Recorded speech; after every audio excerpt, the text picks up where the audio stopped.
Hey, all, welcome to the Common Good Podcast. Doug Pagitt here. Super excited to have you along for the ride today, Red Hat, Blue Hat edition. This is a conversation that I have with a longtime friend of mine named Casey Franklin, and we have a lot in common. Been friends for a long while, similar religious backgrounds, but we disagree about Donald Trump, and we talk about it. A lot on text, but we also talk about it other times. We've been doing this, I don't know, this is our 8th or 9th episode of this. We've been at it for a few months now. Normally, he's in Colorado where he lives, and I'm here in my basement. But he was in town here in Minneapolis this week and came in town for an Eagles concert. He went on Saturday. I went to that same concert on Friday. We even have that in common. And we talk about that, and we talk about Donald Trump, and we talk about how we should approach difference in the world. And it was really great to have him right here in the studio. So I recorded this yesterday. Today's Monday. Recorded it yesterday, and going to give you a chance to hear this conversation. It was super fun. We also play music at the end of most of our sessions together, normally one after the other. We decided to do an Eagles song together. It didn't go great. I didn't know how off our singing was until I listened to it after it was over. It's really something. So anyway, that's not till the very end, but probably worth it. Because look, if you can't be bad on the way to being good, what's the point? So we've proved that idiom to be true.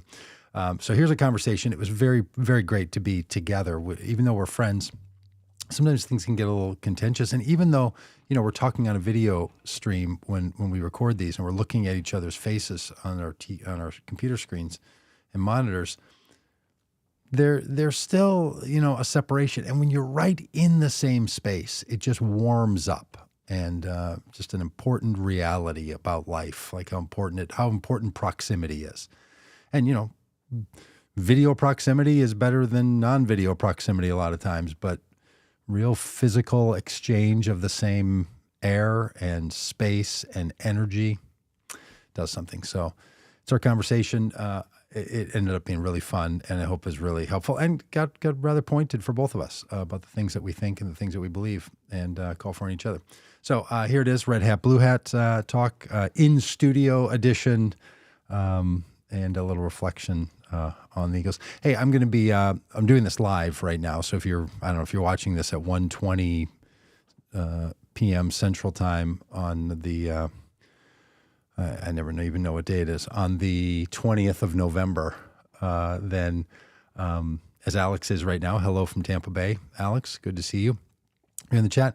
I will be popping up people's comments as we run the video live. So if people are around and want to make a comment, and you're on Facebook or Twitter or Twitch, head over to YouTube. It's our preference. Or stay right where you are. Feel free to watch it there. But it's easy to follow a whole catalog of our collection over there on YouTube. These conversations and other podcasts. So here it is, conversation, I don't know, number 9 or 10, 8, 9 or 10 on Red Hat, Blue Hat Talk with Casey Franklin in studio. Oh, and by the way, he said what a lot of people say whenever they walk into this studio. He's only the second guest that I've been able to have in here on this version of the podcast. So I always like, wow, it's so much smaller than it looks. It feels like that guitar there and that guitar there are feet back. It's not that far. It's not a very big basement. It's a rather small basement. The cameras just make it look bigger. So we were snuggled right together, right up close to each other, right in here. And here it is, our conversation on Red Hat, Blue Hat Talk. Enjoy. All right, there we go. Casey Franklin in my basement. Hey, buddy. I can't believe I'm here, man. So good to see you. Yes. Only 2 guests in the newest version of this podcast have I been able to have in the basement. So this is a big deal for me. Wow. It's a big deal for me, man. Casey Franklin sitting right here. We're in different height chairs because we're different. We're slightly different sizes. We're different sizes, but on the camera it looks about right. I'm actually taller than you for once, I think. Yeah. I think I'll just continue to slouch and lay back. Well, this is Red Hat, Blue Hat Talk. I forgot my hat. You don't need a hat. It's what's in a man's head. Did I ever tell you my hat story? No, right. I'm dying to know how you got that hat. So hats overall, like I have them back there. Yeah. I don't know, maybe 12 years ago, I think something like that. I started feeling like I wanted to be a guy who wears a hat. Yeah. Partly because I went to the dermatologist. And the dermatologist said, "You've got pre-cancer all over your face. Yikes. Oh, you need to stay out of the sun." Oh, yeah. I don't like to stay out of the sun. I like to be out in the sun, but I have to cover up my head. So Okay. it was like, I got to So figure out. it had a purpose. It had a purpose. Like, okay, I'm going to start wearing a hat. Yeah. But then I wanted to like be a hat guy. Yeah. Yeah. I don't know. Why Like, not? there was periods of time when men wore hats. Absolutely, man. That was a cool time. My rabbi friends and other Jewish friends have a yarmulke that they wear. There's things people get to wear on their heads. Exactly. I was a baseball cap Oh, wearer. right. Of Golf, course. a lot of golfers wear hats. Yeah. But then, like, just around, Yeah. not a lot of people do. Yeah. Especially in white culture. In Right. Black culture, That's there's true. a long history of hat wearing. Yeah. And Yeah. I've always been enthralled with like cool hats. Yeah. So I was in Boston. Oh. And I didn't buy this hat in Boston, but I bought one of those back there in Boston. Okay. And I walked into a hat shop. Huh.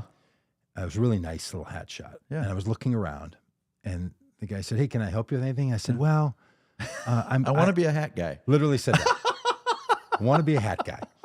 And then I said, "But I need to find the right hat." Yeah. And he looks at me as serious as can be, like a haberdasher would. And he says, "Sir, it's what's in a man's head, not what's on a man's head that makes him a hat guy." Ooh. I mean, how about this? That's profound. Yeah. Yeah. Like he could have finished with Little Grasshopper, and I would have been all in. Exactly. And that idea that it's what's in your head. And so, of course, I pick hats, and some hats I like, some hats I don't. Some don't look right on me because I'm big and tall. I have to be thoughtful about the hats I'm wearing. But it really is inside your head thing. It's a mentality. It's a lifestyle. So you have a red hat on today, no matter what's on the outside. Your red hat, your red hat on the There you go, man. on the inside. That's right. Hey, what brings you to town here in beautiful Minneapolis, where, by the way, the weather is 55 I was going to degrees ask you, and sunny. what's the weather like in your world today? You know, I always do this. I looked up. Now you can see right there's a little basement now I window. understand what you're looking at when basement- you when I look do that. up and When I tell do me that. about the weather in Yeah, Minneapolis. just a little sliver. Yeah, that's awesome. It's 55 degrees, sunny, lovely. See, I didn't even know that. We should. I looked a minute ago because I knew we'd talk about this. We should. We should be awesome. outside. So doing this. we get to enjoy the same exact weather. Yes. At the exact same time today. Exact same time. It's awesome. And my guess is that this weather, 55 and sunny, Yeah. a light breeze. Yeah. There's no one who says, "Oh, I can't stand this weather." Yeah. Like some people don't like cloudy. Some people Right. really like cloudy. Some like cold. Some don't like cold. Yeah. Feels like 55 and sunny. I mean, how can you complain about that? I don't know anyone who's like, I don't like pleasant. Yeah, exactly. It's I'm a sure there's perfect someone. fall day in Minnesota. Yeah, in Minnesota. It's Man, just that's lovely. awesome. By the way, what brings you to Minnesota? Yeah, before we so do- I came up here to see some friends. Part of Minneapolis is home for me, so coming back here is always fun and wonderful. And I get to be with my best friends that live here, including you. Mm-hmm. And but there was one other thing, and that happened to be the Eagles were in town. Not the football team. No, Not no. the football team. I like them too, okay, but yeah, the music Eagles. Yeah. So did you pick the weekend because the Eagles concert was here? Like you're like, I'm going to come to Minneapolis sometime in the fall. Yep. We're Let's going do to plan in it November. around that. Yep. And I was here 2 years ago for the show. Okay. Yep. So it was pretty awesome. And you went just last night. You still have the peaceful, easy feeling. I do, man. I do. Yeah. And so the question, if you're an Eagles fan, okay. The question is, do I take it easy or do I take it to the limit? Wow. This is insightful. This is insightful. What are we doing? It's a philosophical dilemma, man. There's a lot of take it. I hadn't put that together. I went to the concert Friday night, scored a last minute ticket like I told you I was going to do. Yeah, I'm impressed that you did that. And awesome. Didn't pay normal pricing. Wow. I don't know how much your tickets were, but a lot concert more than tickets yours. can become very expensive. Yeah, it's ridiculous, And dude. so, for And the Eagles are kind of known for that. $89 and then some fees. Yeah. I got in and Dang. slid in. Was surprised that it was the Doobie Brothers opening as opposed to Steely Dan. Exactly. I didn't even, when I got in, that had already started and announced this, and I sat down and I'm like, that's not a Steely Dan No. song. Yeah. Yeah. Are those the Doobie Brothers? And then I look at the drums kit and the big Doobie Brothers. Yeah. Yeah. That was a That was real a treat. nice surprise. Yeah. Yeah. Yeah. They did a great job. Yeah, Michael McDonald on piano. How long has Michael McDonald been singing with the Doobie Brothers? Do you have any idea? I don't know. I mean, here's the thing about the concert with the Eagles, Yeah. which Glenn Fry died in 2016. Yeah. So his part of the Eagles is now filled by Vince Gill. Yep. Yep. And the Doobie Brothers have Michael McDonald. There's like this mashup of, Yeah. you'd say 70s bands, which I think is a fair phrase, which could be a reference to the decade in which they were most famous and the age of the people on the stage. Exactly. They're also in their 70s. Yep. I'm guessing all the Doobie Brothers are also in their 70s. Yeah. They have to be. Yeah, because I'm 57, you're 55. We'll be 55. 55, and you got a Sammy Hagar moment coming for you. Can't drive when you're 55. So anyway, we both had that experience, 2 different nights seeing the Eagles, and so at the end of our time, just for people who know, we often add a little music at the end of these, and we're gonna sing an Eagles song right here in the basement. It's gonna be the first tiny desk concert of the podcast. I love it. Well, speaking of 70s and age, my favorite line of the whole night was when Joel Walsh, as crazy guy as he is, he's just got all personality. He's the partier of the whole bunch. He goes, I don't know if he did this for you guys, but he goes, "What the hell's going on?" Yeah. And then he goes, "I don't know, but I have never known." Yeah. And then he goes, "But I do know one thing. It was better to be 20 in the 70s than 70 in the 20s." Did he do that? Great with you line. guys? Of course he did.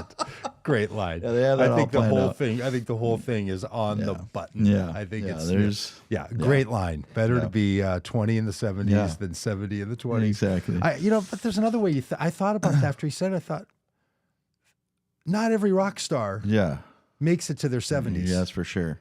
That's not a bad. That's is not a for bad sure. win for these cats to be up there. Only the good die young. First of all, that we got to go and like music we've listened to my entire life. mine too, I don't know that I have any memory of music in which there wasn't an Eagles song. Yeah. Yeah. Maybe even a Doobie Brothers song. Now that I think about it. I mean, it was all over the radio. You turn on the radio and Yes, that's what you hear. and we are old, Yeah.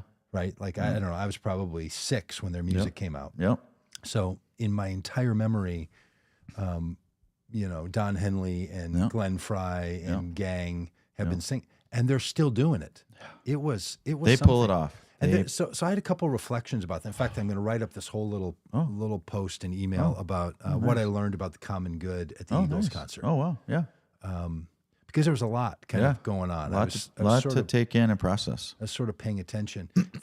And one of the things to our conversation that we have in Red Hat, Blue Hat was you're in an arena with, I don't know what there were, 15,000 I mean, people. the place was sold would you out, say? whatever the capacity is. Yeah. Whatever that is, 15,000 people in a stadium, Yeah. an arena, in a hockey arena. Yeah. So a bunch of people. Yeah. Every manner of political spectrum Yeah. that's going to exist in America is in that place. Yeah.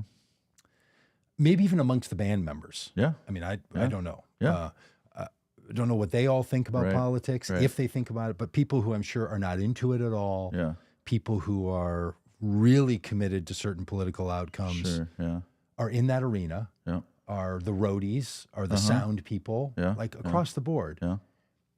And this little moment of, granted, a very subset of people who can afford to and choose to go in November Right. in St. Paul, Minnesota, Right. to an Eagles concert. It's a subset of people. Sure. But even in that subset, it crosses these other political differences and boundaries. Yeah. And I was really struck by that was one of the things, right? Just a reminder Yeah. that we do share some things and we share literally share common songs and are are sharing in this, and then want each other to care about things and to think differently about things. But I was struck by that. Did any of that big capture time. you? Well, and it was interesting because even Don Henley, who I kind of figured, I kind of have an idea where he's coming from a little bit, but he probably said the same thing with your show. He said something about unity. Yeah. And I thought that was cool. He said something about the chaos in the world and all that, and how, hey, at least we're all here and we can all be one. Yeah. You know? And he had a great line where he said, which good. means we either all stand up or we all sit down. Did he say that in your show? No, I don't think so. Because what he was getting at was some people can't see if you stand up.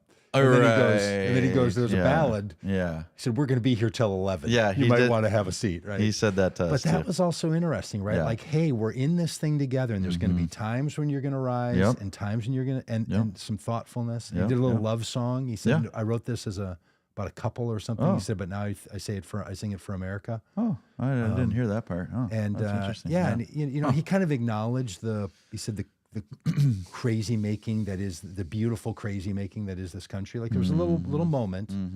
And I've been to a lot of concerts since I feel like Donald Trump broke things in 2016.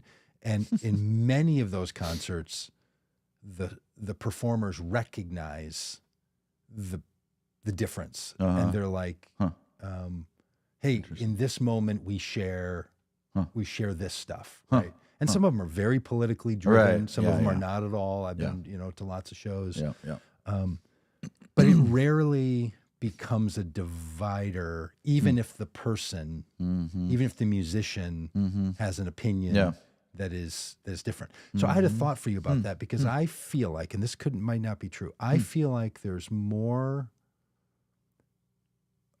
actors, performers, musicians that I know of who are closer who are closer to my position, right? And a few who I think are stridently Trumpy and red hat wearers and MAGA people, and I find myself not wanting to go down that route. My Ted Nugent music has probably become even more limited than it had in the past. But my thought was, you don't have that. I mean, you have more people that you appreciate their music who might not agree with your politics. Right. Does that make it more? I don't know. That's an interesting question. Yeah, very interesting question. You know, by and large, I try not to let that pollute my appreciation for the art itself. And I think that's actually kind of important. Yeah.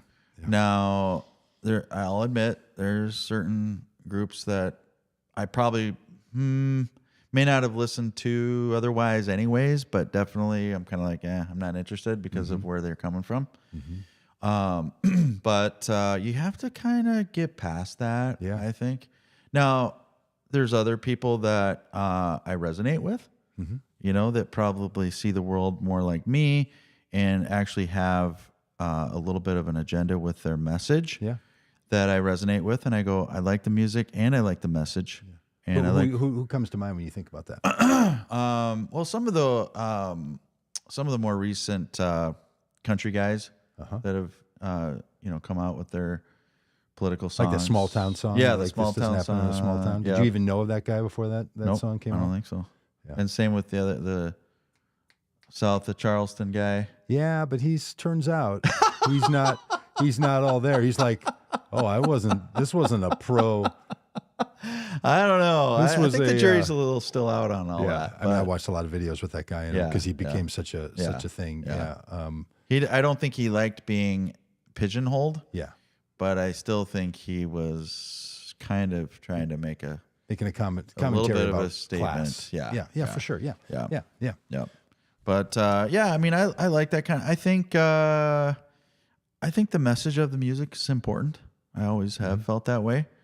And sometimes, you resonate with the message. Sometimes you resonate with the music and not with the message, and so much. But when you can resonate with both, and something like the Eagles, it's like, how can you not resonate? Because the message is so universal. It's not political. Yeah, and I feel like it's there's life. a difference about music and other art that was made before this period. But if people are making music now, it's influenced. And I know a lot of people who, certain musicians, they didn't like when the music was coming out in the 70s and 80s and 90s, music that we grew up on, because it was politically driven. Right. Yep. Right. Yep. There was Yep. a lot of rock music, anti-war stuff, and a lot of people turned away from rock music because of that, partly. because they were pro Vietnam. Right.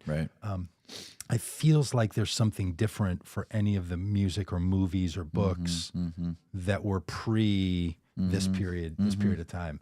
But when people are making music now, I find myself listening really differently. And I don't like that, frankly. Like, I don't like it that I have such a pointed opinion. I think maybe I mentioned this in another one of our conversations, or maybe it's just on the podcast, where I was going to buy a guitar from a guitar shop. I don't remember this. Online. Okay, I was going to buy a guitar from a guitar shop. I buy and sell a lot of guitars. Well, it's just because it's the curse of the guitar player. I'm hunting around trying to find the perfect tone that doesn't have to come from my hands. It's a lifelong quest, my friend. And I heard there was a comment inside of a YouTube video. This is an online retailer, and it made me be like, I'm not sure. I got a little trumpet. Really? I sniffed it out. I'm like, I'm like a parent of a kid with a peanut allergy. I'm like, I'm checking the ingredients list and all this. And I didn't like that about myself. I'm like, I watch these YouTube videos. I've really appreciated this content. This might be a place I would order a guitar from or not if I'm going to. This is a while back when I was like, that kind of bugs me. Yeah. That kind of bugs you me about yourself? About myself. Yeah. That I like did this that subtle enters, little your cancel process. in my mind, right? Like maybe I'll pass on those videos because I don't like his opinion about these other things that I think matter. And look, there is a thing, right? If he had, there's a level to which if he had been, if he gives some, hey, Hitler had a point. Yeah. Okay, I'm out. Right. I wouldn't. Right. That would be. There's a line. There's a line, right? And then there's like, I don't know, some other category that'd be more benign. So you find you're somewhere, and when I find myself getting closer to that line, even though like I'm dedicating my work life and energies to trying to make sure that people of faith don't vote for Donald Trump in this next election and save America from the doom that is anti-democracy movements. And I don't want to be like running around trying to put the squash on every interaction I'm going to have with somebody who I disagree with about this. Anyway, there's a fine line there. Yeah. It's, I don't know. It's a fascinating place that we find ourselves in, because on the one hand, I'm like, well, it's good that people can use music to express themselves and express their opinion about things that they think are important, On the other hand, is that further dividing America and creating more and more segments and categories and divisions? Because, I don't know. Seems like there needs to be also room for a place where people just create music and we enjoy the art and we leave politics out of it. Yeah. And I think I kind of lean that way a little bit. I think that's important because people like you and me, we can come together because of that. That's what brings us together. We're both at that same show, sitting in that arena, and none of the other stuff matters. Yeah.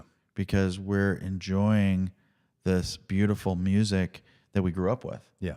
And there's something beautiful about being able to set all that stuff aside and just be one and enjoy the art. But I guess what I want for myself is I want to not have to set it aside to find oneness. I want to be able to see it and acknowledge it and still find oneness. Okay. Like I don't want there to have to be pretend. Yeah, I got right? you. Like, let's just act like that's not happening. Yeah. I got you. And I'm not Yep. sure where that is. I'm not sure where the line sits Yep. between let's just pretend this doesn't, Yep. hey, mom and dad aren't getting along, but it's going to be Thanksgiving this week. Let's just not act like that's a thing. And Right. the kid is sitting there like, I don't know how you guys are acting like this isn't right. Like Right. there's that authenticity where you want to say like, well, let's not deal with everything right now. But also just know, oh no, we don't have to pretend that we're in hear no evil, speak no evil. Right. I don't know. Right. Like that's more fundamental than going to the concert or anything. That's kind of this conversation that we're trying to do. It's what we're trying to do on the podcast. And this question about dividing America. I think we need to recognize that people are on different sides of many issues. Sure. Many issues that matter. That doesn't divide us. Talking about difference and disagreeing, in my view, doesn't divide us. Yeah, that's a great point. What divides us is when someone says it's us or them. Right. When you make an enemy out of someone. Right. When you know, and this is, and I know you feel that Trump has been the object of that attack by what you would say is a corrupt Justice Department. I would say it's the opposite of that. But that's the thing that I think we can do something about. What we can't do something about is, do we think differently about things that matter and are super important? But I think we can figure out, I don't know, so there's something in there that I think a lot about and am trying to kind of get after. Think about it like this: like if you went to an art museum, right, and you're looking at beautiful paintings on a wall, you wouldn't go, "Well, that's kind of Trumpy, so I don't like that necessarily." It's just art. It's just It depends on what the art is. yeah. But I'm saying in most situations, no one's gonna paint something that's gonna be right. political. It's just art and it's beautiful, and you have to take it in for the value, the intrinsic value that it is. And so I guess that's kind of what I'm getting at is that you're not putting aside, you're not pretending, you're just appreciating. Yeah. The problem is that we have once we insert words, like there's something about if someone goes to an acoustic instrumental rather an instrumental music show. Yeah. There's no words. It's different. Yeah. As soon as someone says something. Yeah. Right. So like one of the songs, the song we're going to do, I'll just be a big spoiler here now. 23 spoiler minutes alert. in. Spoiler alert. It's going to be Take It Easy. Yeah. And that song was written by Glenn Frey of the Eagles and Jackson Brown. Oh, yeah. And I heard an interview with Jackson Brown where he's talking about that. And the famous hooky line in that song is, I was standing on a corner in Winslow, Arizona. Yeah. Such a fine sight to see. It's a girl, my lord, in a flatbed Ford, slowing down to take a look at me. Great line. Oh. Right? Okay. Jackson Brown writes, I'm standing on a corner in Winslow, Arizona. And in the interview, he said, and I'm imagining an Indian guy, regal Indian guy in a turquoise shirt, a big cowboy hat, and he's standing on the corner because that's how I'm seeing the world. And then he says in the interview, and then Glenn Frey writes the line, and it's a girl, my lord, in a flatbed Ford slowing down to take a look at me. And Jackson Brown says, we both wrote the song from our perspective of what we see in the world. Wow. Yeah. I was seeing racial and justice issues in Arizona and with indigenous peoples. Glenn Frey, and he says, but the only reason anyone knows the song is because of Glenn Frey's line. That's why the song is famous, right? Yep. And that is just an insight from a songwriter that you write about what you see and what you know. Yep. And this is the thing that people, once we do words, and I'm a big fan of words. I'm a big fan of lyrics. I mean, I'm constantly, if I hear a song, I'm pulling up Shazam on my phone, too, man. Yeah. Getting it, and then What I'm are they pulling up saying? the lyrics. What are they saying? Yeah, I man. like that. I like words. Yeah. And that's what makes it harder, because I agree with you. When you go to a art gallery and you look at expressionist art, you might get away with something. Yeah. But if you go to a bookstore and pick up a book, Oh, right. that art form sharpens a little bit. Yes. And I guess that's a question, is like, can we have a broad enough human experience art-wise, to be a little philosophical here, art-wise, where there could be some interdisciplinary art experience within all of us, where we can be like, look, I don't agree with the thoughts and the words and the political perspective and what that's going to mean, but I can deeply appreciate a person for the beauty that they are. Sure. Yeah. No, I totally hear you. And then I think there's a whole nother aspect of this where I think about the role of the Joker in the medieval kingdom, that the Joker could say anything. The Joker could announce truths to the king that the king would kill anyone else for saying. Yeah. But the Joker can say it because he's the Joker. Because he's the what's the other term? The court jester. And I think there's something about music, and I think we did see this in the 60s with the anti-war movement, where people could say things through music that couldn't otherwise be said, that would be heard in a certain way and be accepted and received, because it was done in a beautiful way. Yeah. And music is like that. Music transcends all of that. And I think it made people stop and think, because the music was so beautiful and the message was so piercing, and yet it conveyed it through the beauty of music, that people stopped and went, I've never thought of it like that before.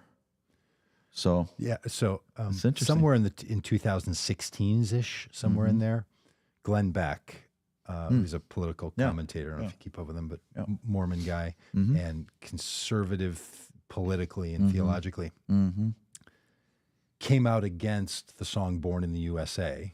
Oh, really? Did you hear about this? I didn't know. Dude, it's worth watching the YouTube video. I'll check that out. He does a whole show, and he's like, "Hey, this song's been around, since 1984, and you probably don't even know what the words are. Turns out this song is not a cheer for America. It is, you're born in the USA, and it isn't working out for you. They put a gun in your hand. They sent you off to war. They came home. They didn't give you a job. They turned their backs on you because you're born in the USA." And he said, so if any of you listen to Bruce Springsteen, you need to stop. This is woke music. This is turns on it, because it's somehow... He's probably right. He's not apparently he's not a lyric guy. He just followed the beat and the tune. Yeah. Sometimes these songs sneak through. Oh yeah, exactly. And it's true. And a critique is not seen as a critique by everybody. They're sort of Well, but in this case, it's not. This isn't trickery. It's not like, boy, if you understand the word and just read the words. And sadly, a lot of people don't do that. Oh yeah, no. They don't take the time to understand what a song is actually communicating. And it reminded me of one of the songs that the Eagles ended with last night, which is the heartbreak song. Yeah, it's going to be a heartache. There's going to be a heartache tonight. Yeah. And my buddy that I was with at the show, because everybody's like, it's going to be a heartache tonight, Yeah. And everybody's into it, and everybody's smiling. Yeah. And they're just loving it. And my buddy leans over to me and he goes, we're singing about having a heartbreak later on tonight. Right. And everybody's happy about it. Yeah, there's a dissonance between even the song. Like, there's going to be a heartache tonight. Yeah. We're happy. We're happy about the heartache that we're going to have tonight. That's right. Okay, so this is a thing that I know a lot of people and people who watch this feel like happens in our political world, and I think you see it on the political left and the political, I would even say maybe you would even see it in the political middle, that, and I certainly believe this and see it on the Trump supporting side, that like people are cheering the music and the tune and what is being said doesn't match. That like, no, you like it, that is the heart of the experience that I find just unbelievable, right? You know, and I could go on you know, I've always got a Trump rant, you know, from the last 48 hours on the front of my brain. But that's another lived experience where people are like, I don't think you know what you're. Well, I would say the same thing about. Well, that's what I mean. You know, it's the same exact experience for me. Yep. You know, and that's what's so fascinating about where we find ourselves. You know, it's like, what? I don't understand how this works for you. Like, it's just mind-boggling. So, yeah, it's very fascinating. And this is because, I mean, I totally see it I'm like, what is confusing? And here we are. We grew up in the same city. Yeah. And have this common background, and yet we see the world. Experience so many things. Completely different. Yeah. Remind me again, like because I feel like you attribute to Democrats things Democrats don't attribute to themselves, and that's where the dissonance comes. Okay. And I feel like with Trump, I attribute to Trump the things he literally says and Trump supporters hold to, and that's where my dissonance comes. So I think that's a difference. I think there's a false attribution going on that makes it confusing. Like I think you say, no, Democrats like you, really you're socialists and communists. And so I'm like, no, I'm not. And you're like, well, yes, you are, but you don't admit it. That's different than when I say Trump's an authoritarian because he says he's an authoritarian. I've never heard him say that, but that's interesting. I still think Biden is more of an authoritarian than Trump ever was, and it's through his actions and his words. And it's, to me, it's you know, that's the thing that gets me is, for me, I'm like, all the things that the left, you know, claimed about Trump, I'm actually seeing happening in real time. But that's because you think they're lying. When you say they're using authoritarian, you're saying, no, Joe Biden is telling Merrick Garland to prosecute Trump. And Merrick Garland is saying, no, he's not telling me. And Joe Biden is saying, no, he's not telling me. And you're saying they're lying. That's why you conclude that it's authoritarian. Well, that's one thing. What I would say, but there's also been reports of that. Now, whether they have admitted it or not. Yeah. But there's reports that those kinds of conversations have taken place. It's not just making it up. No, it is making it up because the reports are fallacious. Like if somebody who says they had this conversation has no proof they had the conversation. Where, on the other hand, Bill Barr has said publicly. See, there you go. Yeah, Bill Barr has said publicly, Donald Trump told me to prosecute and arrest Joe Biden before the election. So Bill Barr said, Donald Trump told me to do that as the Attorney General. You don't believe that. Merrick Garland says, Joe Biden did not tell me to prosecute Trump. You don't believe that. So you don't believe either one of these, and you assert your own meaning there. That's what I think is fundamentally different. Like the reason I'm saying Trump's an authoritarian is because he told his Justice Department to act on his political behalf and sent Bill Barr with Rudy Giuliani to Ukraine to do investigations. And that's Bill Barr's personal testimony about that. I've never heard that. Yeah, well, it's true. I mean, Bill Barr says it. And so does Rudy Giuliani. But that's set aside. And then that's what I mean by the false attributing. So. Yeah, but when Joe Biden gets up and with red lights in the background, this ominous Darth Vader thing, and says, MAGA Republicans are the biggest threat to our democracy. Yeah. I mean, I know you probably agree with that. That's what I was going to say. But I'm like, don't know if I would pick red lights, but I agree with this. And interestingly enough, one of the networks actually changed the color to T-Mobile pink or fuchsia, so that it wouldn't look as bad as it really was. I don't know if you knew that. Which network was that? I don't know, but I can send it to you. But yeah, it's fascinating to me that, to me, that sounded very authoritarian. Like we have these enemy, like, I mean, because really what he's saying is like half the country is evil and we need to go after these people. and put them in prison like we were trying to do with Trump right now. That's the way it but comes that's across not what to me. he's saying. Yeah, but that's how it comes across. I understand that, but that's the example of what I mean by attributing to someone. Mm-hmm. So you're saying that's what I interpret it to be, so I'm going to put that meaning there. Well, Where but, when but, Donald but Trump, also, I mean, just listen to his words. but the words were not, they're evil and we need to put them in jail. Where Donald Trump's words are literally from rallies. We are going to put these people in jail. 2016, lock her up, to current day of I'm going to name the people, Fani Willis, the Judge Ergon. When I am elected, I will prosecute these people and they will go to jail. So again, he says it, you disregard it, Biden doesn't say it, and you attribute it to him. And that's what I mean. I mean, and I'm not trying to pick on you because it's not just you. This is true across the MAGA world. I hear it from everybody. The thing I appreciate about you is you are as center in the MAGA movement as I know. Like, you are my North Star. I'm like, there's people more this way and less this way from Casey because you're just perfectly there. And I think other people probably who have MAGA friends hear it too. And that's the consistent thing. So, like, look, I get that politics is about innuendo, right, and subtext and meaning. Yes, yeah. But at some point, to disregard what people are saying and to attribute benefit, and to disregard what people are saying and to attribute negativity, I don't know. I feel like that's the difference. And when I do it, I hope somebody points it out because I certainly want that. I don't want to be. And the thing about Trump that's been true since 2015 is I didn't have to come up with maybe this is what he probably meant when he said Mexicans are rapists and murderers and they're sending us their worst and they're emptying out their jails and they're sending those people. That's not innuendo. Those are just statements that he makes that are verifiably untrue.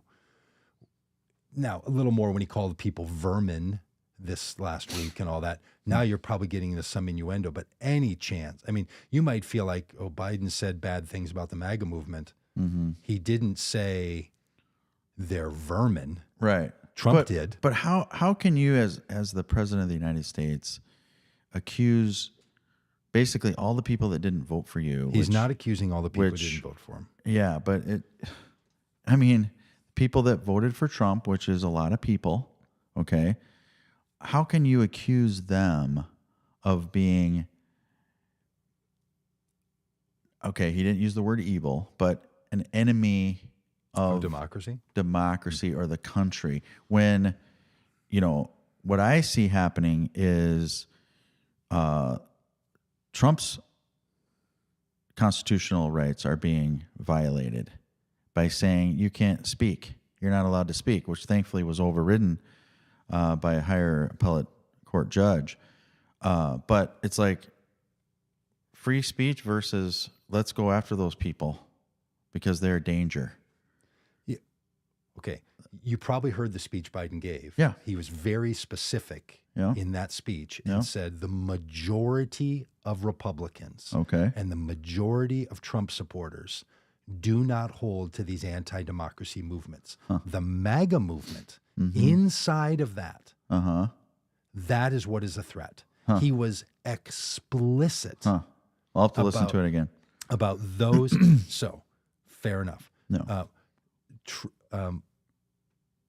But still, the MAGA movement represents a lot of people. I mean, it's not like but the MAGA 1% of people or the small little, fraction of the population. That's right. So it's 30% of Republicans, which is 40% of the voting population. So, yeah, it's small. I mean, not all.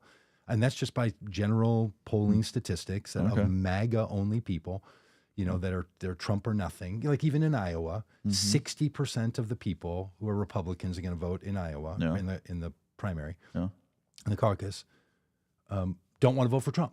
Okay. Right. So whatever. Yeah. It's a subset. It's a subset of a subset. Fair enough. Okay. But you're going to have political conversation, and you're going to have people say things, and politicians do it all the time. Those people want bad for our country. These people want good. Okay, fair enough. I wish people wouldn't do that. But I've never heard, in my memory, in my lifetime, I've never heard a current president of the United States, say something like that about a group of people that is a big group of people that happen to be people that don't vote for him and don't agree with his policies. So that to me was like, whoa.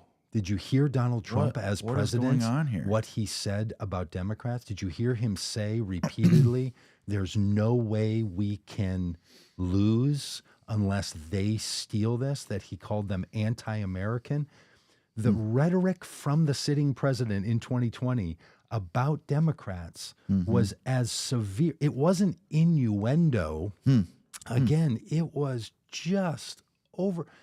Like, look, people who are saying in mainstream media, Donald Trump's way of being is an attack on democracy. Like his way of acting and behaving and saying is unprecedented as a president, and it is no president has ever talked about democracy like this. They're not making that stuff out of nothing. I mean, the thing that you have on this one speech from Biden, the rest of us heard from Donald Trump from day one and more so today. That's the part, Casey, that's just like I could see you wanting to say, look, pox on both their houses. Biden said this stuff, dividing. Trump is like this. But you don't. You say repeatedly, like, no, I'm all in for that guy. Harmless. In fact, he's the victim. He is. He definitely is. That is the part to me that is just. Yeah.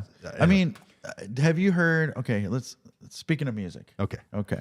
Have you heard about Laura Trump, who just recently recorded a song? No. Yeah.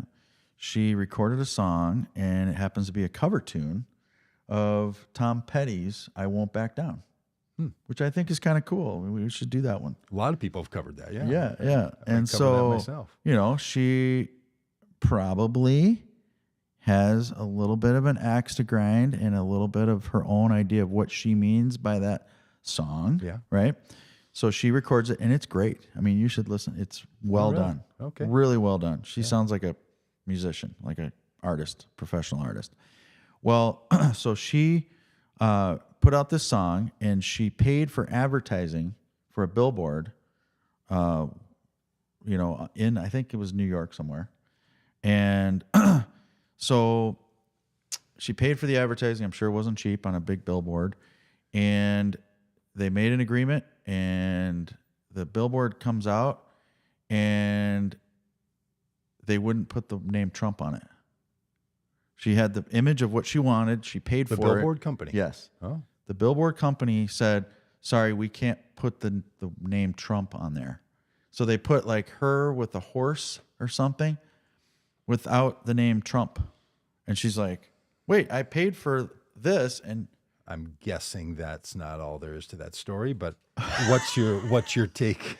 What's your take from that? What does that? You're say making to some you? interpretations. I am because I've bought many some billboards. Assumptions. We've at Vote Common Good. We bought many billboards. We deal with billboard companies, and they tell us all the time there's stuff we can't say on them. That's incredibly. But you common. can't have the name Trump on there. Yeah, that's the part that I think is probably not true because I put Trump on billboards. All over the country. Thank you for doing that. We appreciate that. You could put.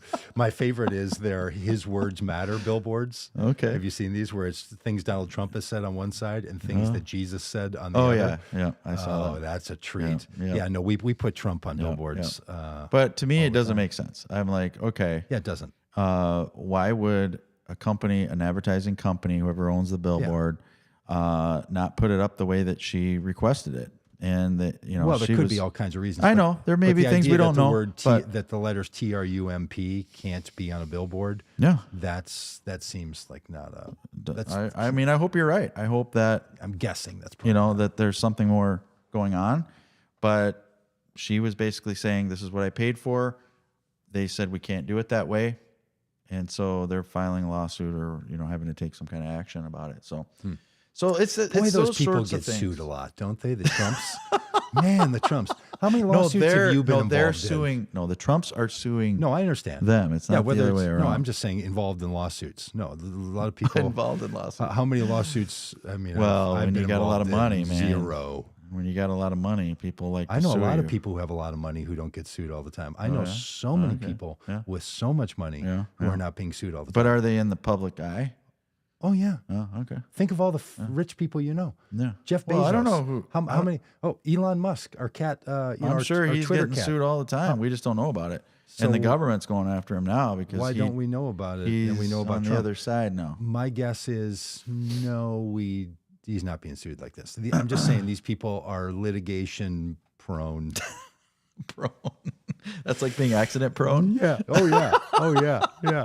Well, and I'm just glad that they trust the justice system enough to file a lawsuit, but don't trust the justice system. You see where I'm going? Don't trust the I justice. see where you're going there. Justice system where you're enough going to there. actually bring about justice, but then they'll file a lawsuit because they think yeah. that's how you get justice. Well, speaking of Good the for them. system and speaking of the system and justice, I'm really glad to see that this whole getting Trump off the ballot thing is imploding. No, it's back again. There was a No, it's imploding. It's. look. I mean, I've been arguing for a long time. Trump needs to be on the ballot. Oh, good. So you're against that. Yeah, Okay. I'm against it. That's cool. Legally, Hey, we agree on something. legally, whether or not he can be on the ballot is now been appealed. So there was Where at though? in Colorado. Colorado. The Yeah. one you sent me the thing about was then Yep. And here. he was allowed on the ballot. Then a judge said to the Secretary of State, you have to put him on the ballot. Now that's being appealed again. So it's going to go up. Yeah, I'm sure. it's gonna go but I'm just saying it appears that that battle is being lost by those who are trying to make that argument that he shouldn't be on the ballot, which I think is anti-democratic. There's lots of people who can't be on ballots, though. Oh, I know.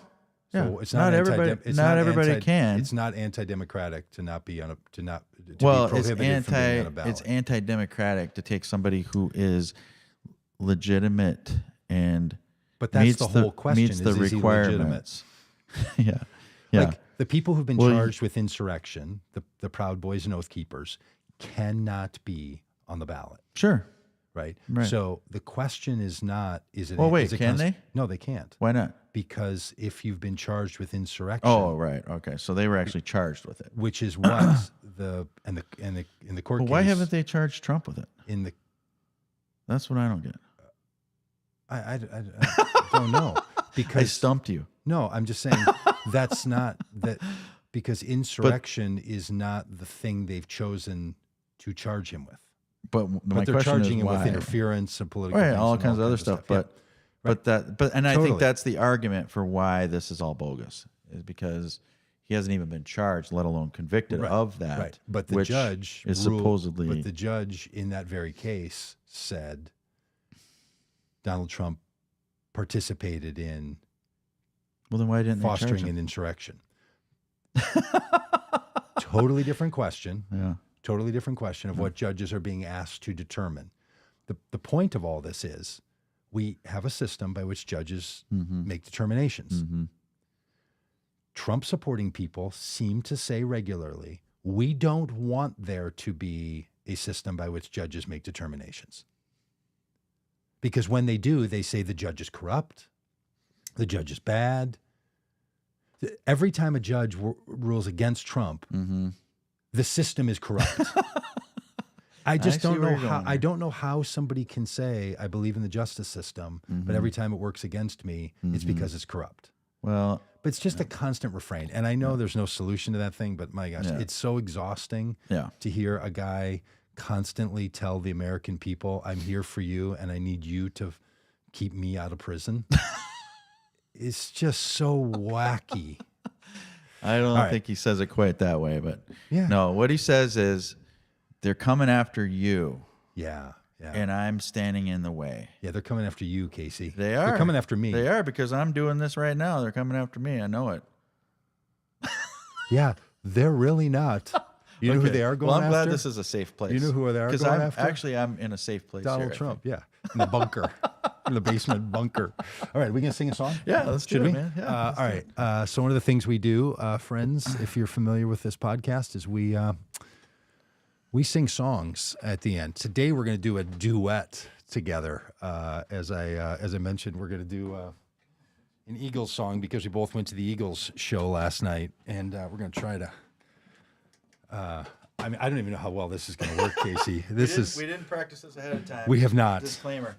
We have not practiced this. Full disclosure. Full disclosure. All right, so that's going to pick up your vocals. This Okay. mic over here is going to try to grab our guitars a little more than others, and we've got the words up on the up here, and we really haven't gone through this yet. This could be a total disaster. Can you play the lead? There's a couple of places where I didn't practice that yet. all right, I'm gonna go without my my pick. All right, I'm gonna follow your lead because I feel like you know the song better than I do. Let me hit play. Running down hang the on a second. road trying to loosen Hang on my a second. load. Okay, all right, here we go. All right, I'm warmed up now. Okay, you're gonna be able to watch it move Oh, around sweet, up there. man. Here we go. That's high tech. Well, I've been running down the road trying to loosen my load. I got some men on my mind. There we go. 4 that wanna own me, 2 that wanna stone me, 1 that says a friend of mine. Take it easy, take it easy. Don't let the sound of your own wheels drive you crazy. Lighten up while you still can. That's for you. Don't even try to understand. Just find a place to take your stand and take it easy. Well, I'm standing on the corner of Winslow, Arizona. It's such a fine sight to see. It's a girl, my lord, when a flatbed Ford slowing down to take a look at me. Come on, baby,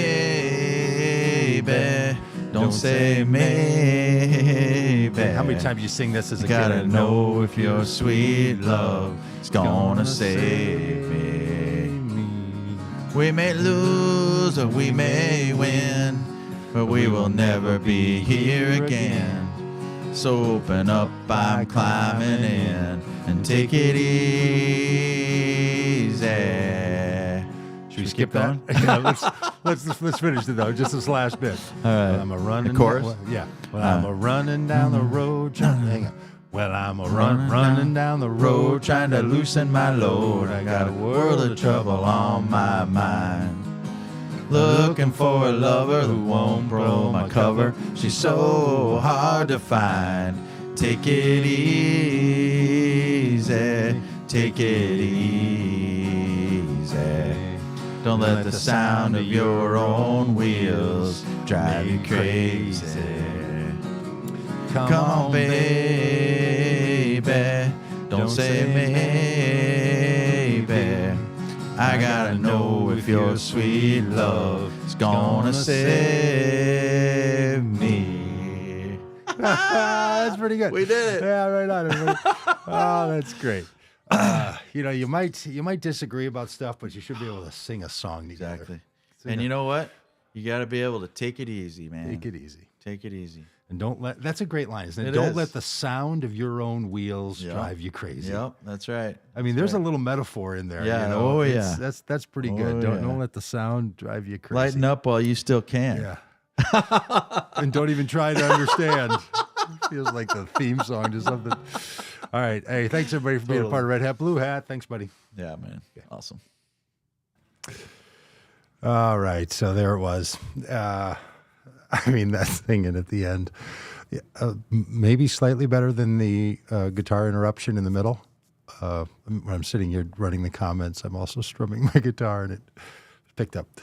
All right. Cracks me up. I hope you enjoyed that. I mean,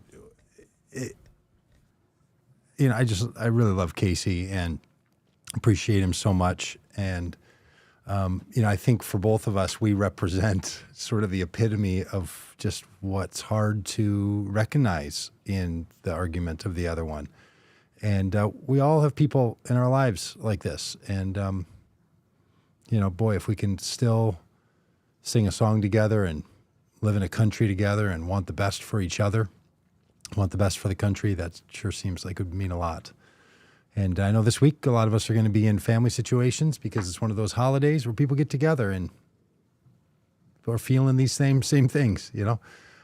So really glad to have this friendship and glad to be a part of this with all of you. Those of you that watch, thanks to all of you on the chat, Alex and Yabbits and Peggy and Scott and Mike and Jim. Really appreciate all of you being around and your constant goodness in all this. And we'll be back tomorrow with a Common Good podcast, Politics Edition. So thanks for being a part of the goodness that we do around here, and all the best to all of you this Thanksgiving week. And do what you can to vote Common Good.